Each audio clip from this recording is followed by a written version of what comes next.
పాపముల విషయమై చనిపోయి నీతి విషయమై జీవించినట్టు ఆయన తానే తన శరీరం అంతా మన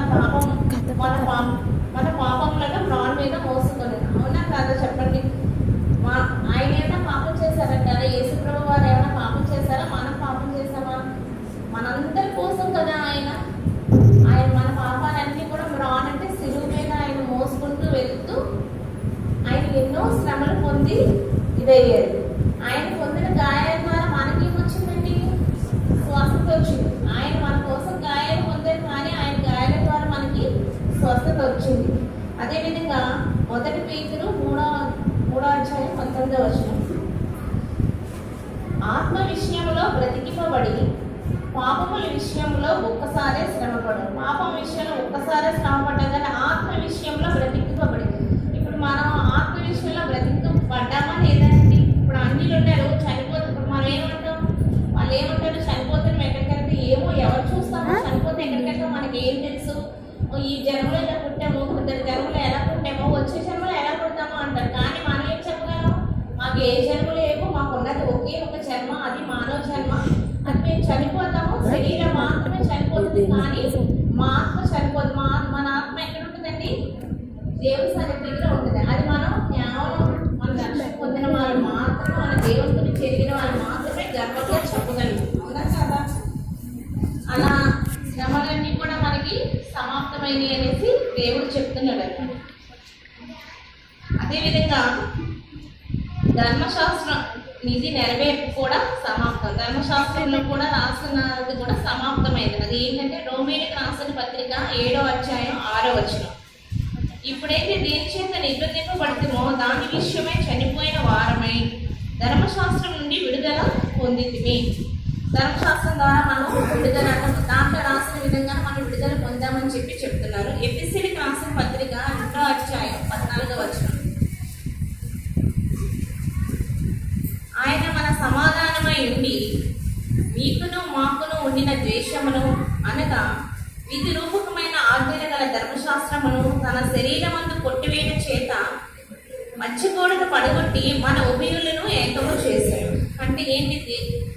ఏమైనా దోషాలు అవన్నీ కూడా ఉంటే విధిరూపమైన ఆజ్ఞలు గల ధర్మశాస్త్రం తన శరీరమందు కొట్టివేయట చేత మధ్యగోడను, అంటే మనం చేసే పాపాలన్నీ కూడా యేసుప్రభు వారు మోసారు కాబట్టి మన పాపాలన్నీ కూడా కొట్టివేసి ఎవరిని మన ఉభయులని ఏకం చేశారు. ఎవరిని? తండ్రిని. మనల్ని ఎవరిని ఏకం చేశారు? తండ్రిని మనల్ని ఏకం చేశారు. ఆయనకి మనకి మధ్య పాపం అనే మర్చిపోవాలని కొట్టివేశారు కాబట్టి మనం తండ్రికి ఏకం చేశాడు అనేసి అర్థం అన్నమాట.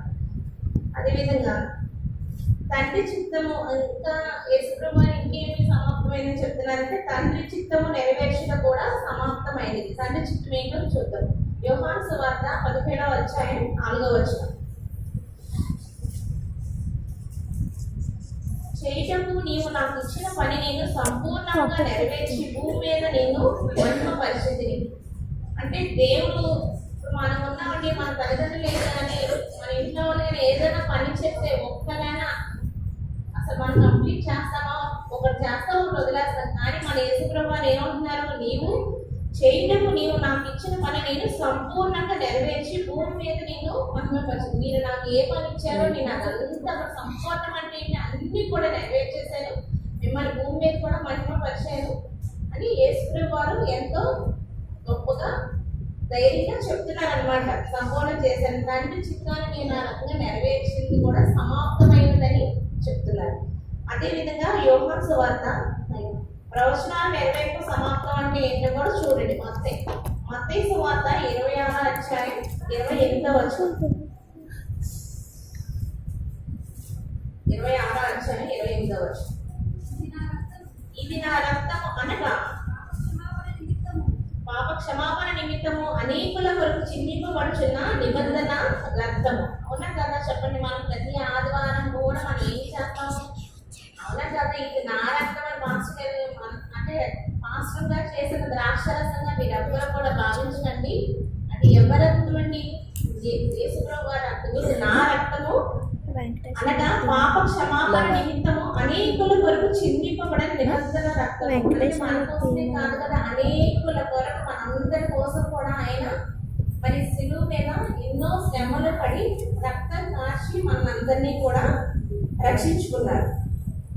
అదేవిధంగా మరణంని ఓడించడం కూడా సమాప్తమైందని యేసుప్రభు వారు చెప్తున్నారు. ఈ లోకంలో మరణాన్ని ఎవరు ఓడించగలిగే చెప్పండి?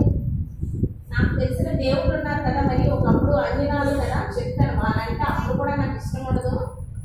సత్య సాయిబాబా అని, మరి సాయిబాబా అని, కల్కి బాబా అమ్మబాబా అని అంటారు. ఇప్పటికీ వాళ్ళకి మరణం ఉండదంట. అది ఎంతవరకు ఉండదో మనం చూద్దాం. సత్య సాయిబాబా మరణం ఉండదన్నారు. ఇంకేముంది, 3వ రోజు లేచాడు అన్నారు. ఇప్పటికీ మనం లేచాడో లేదో చూడలేదు, కానీ లేచాడు, మాట్లాడుతున్నాడు అని చెప్తారు. ఎవరైనా ఏం మాట్లాడాలంటే ఎవరూ చెప్పలేదు, కానీ మనం అయితే కనుక చక్కగా చెప్పగలం. నేను ఒకటే చెప్తాను, ఈ రోజు గుడ్ ఫ్రైడే అంటే హ్యాపీ గుడ్ ఫ్రైడే అది లేదండి. ఈ రోజు యేసుప్రభు వారు శిలువ మీద మరణించారు, 3వ రోజున. ఇంకా గుడ్ ఫ్రైడే అంటే కూడా మనతో సువార్త అన్నమాట, పెళ్లిన వాళ్ళు చెప్పారు పండగంటే అవునండి ఈ రోజు మా కోసం శిలువ మీద మరణించారు, ఆదివారం రోజున తిరిగి లేచారు అనేది చెప్పాలి మనం. అలాగా విజయాన్ని కూడా ఓడించారు, అదే మరణాన్ని కూడా గెలిచారు అనమాట యేసుప్రభు వారు. అది మనకి వాక్యంలో కూడా ఉంది. 1 కొరింథీయులకు రాసిన పత్రిక 15వ అధ్యాయము 55వ వచనం. ఓ మరణమా నీ విజయం ఎక్కడ? అదేవిధంగా 1 కొరింథీయులకు రాసిన పత్రిక 15వ అధ్యాయం 54వ వచనం కూడా అందులోనే. అయితే ఎవరు చెప్పగలండి తిరిగి లేస్తామని చెప్పేసి? ఏ దేవుడు చెప్పగలరు? ఏ మానవుడు చెప్పగలరు? ఒకవేళ మనలో కూడా ఏముంది, ఎవరైనా చనిపోయామనుకోండి, మన దేవుడి పెట్టడం గట్టిగా ప్రార్థన చేస్తే చనిపోయిన వ్యక్తి కూడా బ్రతికేదన్న సాక్ష్యాలు కూడా మనం విన్నాం, కానీ అన్నిలో ఎవరైనా ఇలాంటి సాక్ష్యం చెప్పగలిగారంటారా? మరి చెప్పలేదు. అది ఎవరు చెప్పగలరంటే కేవలం మనం దేవుని బిడ్డలు మాత్రమే చెప్పగలం. అదేవిధంగా అది 1 కొరింథీయులకు రాసిన పత్రిక 15వ అధ్యాయం 54వ వచనం. విజయమందు మరణము మింగివేయబడును అని రాయబడిన వాక్యం కూడా నెరవేరును. అవునా కదా?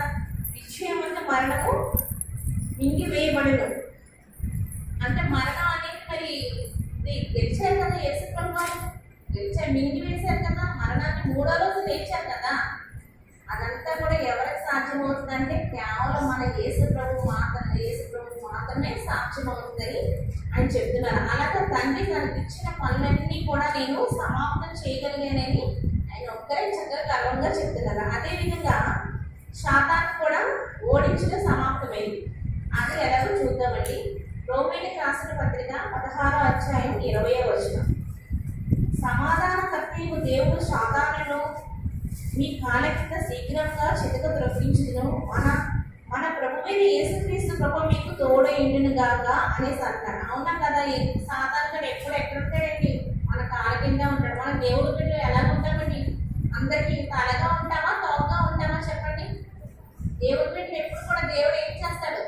వాళ్ళు ఎలాంటి వాళ్ళు అయినప్పటికీ కూడా ఒకసారి మన దేవుడు నమ్ముకుని రక్షణలోకి వచ్చినప్పటికీ ఆయన ఏం చేస్తాడు? ఎప్పుడు తలగా ఉంచడానికే చూస్తాడు, కానీ తోకగా ఉంచడానికి చూడడు అనమాట. కాలేకపోతే వాళ్ళ సాతాను గారు ఎప్పుడు కూడా మనం ఏం చేద్దామని కూడా చూస్తాడు, కానీ అది ఎప్పుడు ఎక్కడ ఉంటాడు? మన కాళ్ళ కిందే ఉంటాడు అనమాట. సాతాను ఇంకాను బంధింపబడ్డాడండి. సాతాను అనేవాడు బంధింపబడ్డాడా? బంధించబడలేదు, కానీ వాళ్ళ నాశనం అంటూ ప్రకటించడం అయిందనమాట. అవునా కదా? వాళ్ళ నాశనం ఏదో ఒక రోజు అయిపోతుంది, ఎన్నో రోజులు వాడికి ఉండదు, అది కూడా సమాప్తమైనదని చెప్తున్నారు. అయితే పనిని ఆరంభించే వారు అనేకులు ఉంటారు, కానీ దాన్ని పూర్తి చేయని వాళ్ళు కొందరే ఉంటారు. కొన్ని ఏదైనా పని మొదలు పెట్టామండి, దాన్ని సంపూర్తిగా నెరవేర్చే వాళ్ళు అందరూ ఉంటారా? మనకి ఇచ్చిన పనిని కానీ తలంపులు కానీ ఏదైనా ఎవరైనా ఉంటారా? ఉండరు. కానీ ఇప్పుడున్న అన్నిలైనా ఏదైనా అన్ని దేవుడిని పూజిస్తారు కదా, వాళ్ళైనా ఏమైనా చెప్పగలరా?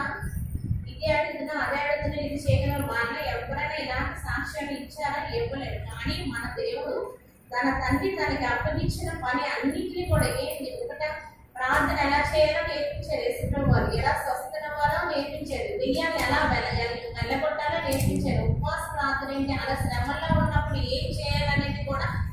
కానీ తండ్రి తనకి అప్పగించిన పని ఏ ఒక్కటి విడిచిపెట్టకుండా 3.5 సంవత్సరాల్లో అయినా సరే తన పనిని తన సక్రమంగా నిర్వర్తించారు. కాబట్టి సమాప్తమైనదని ఆయన చనిపోతే మరణానికి ఎన్నో గడియలు లేవు. అలాంటి సమయంలో అంత గొప్పగా చెప్పారు. కానీ మనం కూడా పోరాడాలి. కనీసం ఒక్క ఆత్మని, అది దేవుడి బిడ్డ అయినా సరే, మనలైనా సరే, మా దేవుని అనుకున్న వాళ్ళు కూడా పూర్తిగా దేవుల్లో ఉండట్లేదు. అలాంటి వాళ్ళు రక్షిస్తారా? అలాంటి వాళ్ళని రక్షించండి, బలపరచండి. ఏదైనా దేవుడు పనికే అలాంటి పని చేయాలని మన అందరినీ కోరుకుంటానండి. మరి సరిచేయండి. దేవుడు నాకు ఇచ్చిన అవకాశం బట్టి ఈ వాక్యం దీవించుగాక. ఆమేన్.